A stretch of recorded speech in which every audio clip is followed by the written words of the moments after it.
বন্ধুরা, তোমাদের কাছে আজকে দেখো আমি কি রান্না করছি। এই দেখো, কি বলো তো, পাঁঠার মাংস আমি বসিয়ে দিয়েছি। তাও ভাবলাম একটু দেখাই। আমি না মশলাটাকে আজকে হালকা পিষেছি, মানে একদম মিহি করিনি।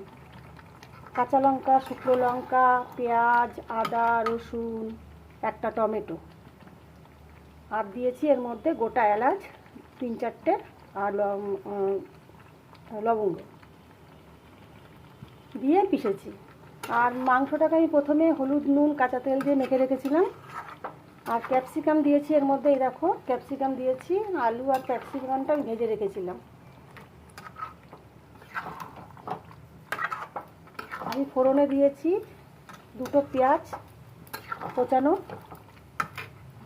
আর দিয়েছি তেজপাতা, একটা গোটা শুকনো লঙ্কা, আর দারচিনি, আর একটা এলাচ। এটা আমি ফোড়নে দিয়েছি। ফোড়নটা হয়ে যাওয়ার পরে ভাজা ভাজা পেঁয়াজটা হয়ে গেছে। তারপরে আমি দিয়ে দিয়েছিলাম মশলাটাকে ভালো করে হলুদ নুন দিয়ে কষিয়ে, হালকা কষিয়েছি। তারপরে দিয়ে দিয়েছি মাংস দেওয়ার পরে দিয়ে দিলাম আমি ক্যাপসিকাম আর আলু। এবার তোমাদের সামনে দেখো আমি কষাচ্ছি মাংসটাকে। এটা পুরো ভালো মতন কষে যাবে। তারপরে হয়ে গেলে একটা হালকা সেন্ট বেরোবে, দেবে ভাজা। তারপর দিয়ে দেবে সেদ্ধ জল। এইটাকে আমি গরম জল বসিয়ে দিয়েছি। ঠান্ডা জল কখনোই দেবে না, কারণ মাংসে ঠান্ডা জল দিলে মাংসটা উঠা হয়ে যায়। আমি এর মধ্যে দিয়েছি টক দই। এই যে দেখো দই, টক দই দিয়েছি। কেমন লাগছে আমি আজকে তোমাদের পুরো দেখাতে পারলাম না। আমি রান্নাটা বসিয়ে ফেলেছিলাম। তাও ভাবলাম যেটুকু হচ্ছে সেটুকুই তোমাদের কাছে দেখাই, আর কী কী দিয়েছি সেটা মুখে বলে দিই। মশলাটা হালকা পিষেছি। মিক্সিতে 3 রাউন্ড ঘোরার পরেই বন্ধ করে, 2 রাউন্ড ঘুরলেই বন্ধ করে দিলে ভালো লাগবে। একদম মিহি মশলা করবে না। কেমন লাগছে বন্ধুরা? কালারটা বুঝতে পারছো?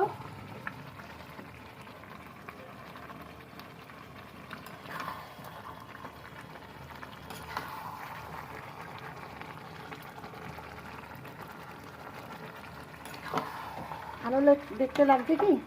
যদি দেখতে ভালো লাগে তাহলে অবশ্যই কমেন্টস করো, লাইকটা করে দিও। তোমরা যদি লাইক, শেয়ার, কমেন্টস না করো তাহলে আমি ভিডিও কী করে তোমাদের কাছে দেখাবো বলো তো?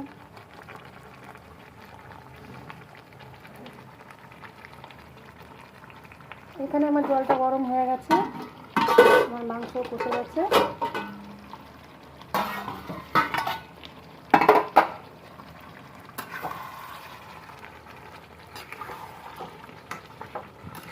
ভাজা সেন্ট বেরিয়ে যাচ্ছে।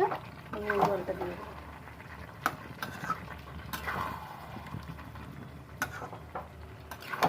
যেহেতু মাংসে আলুতে আমি লবণ আগে দিয়েছিলাম, যার জন্য মশলাতে কিন্তু অবশ্যই লবণটা বুঝে দেবে। হলুদটা আমি মাংসে মেখে রেখেছিলাম, যার জন্য আমি হলুদ আর লবণটা কিন্তু আন্দাজ করে বুঝিয়ে অল্প অল্প দিয়েছি। পরে দেখবে, যদি তোমার মনে হয় যে একটু লবণ লাগে দিতে পারো। ফট করে এক গাদা মশলার মধ্যে লবণ আর হলুদ দেবে না।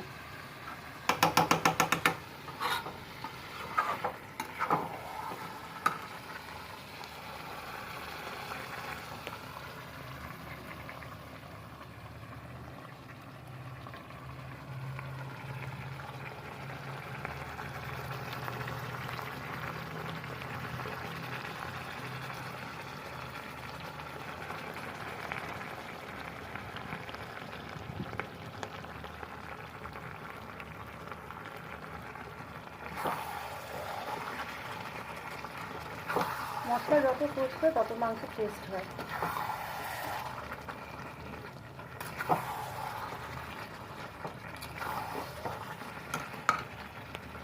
এবার আমি জলটা দিয়ে দিচ্ছি। মাংস কষানো হয়ে গেছে।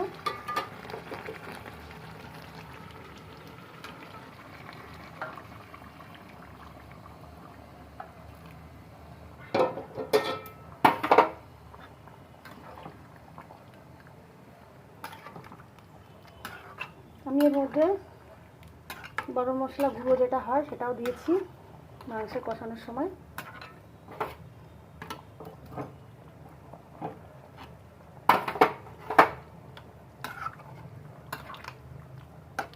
মাংস আমি যেহেতু সেদ্ধ হবে, ঝোলটা আর একটু জল দিয়ে দিই, গরম জল, তাহলে এটা আস্তে আস্তে সেদ্ধ হবে আর আমার ঝোলটার পরিমাণটাও ঠিক চলে আসবে।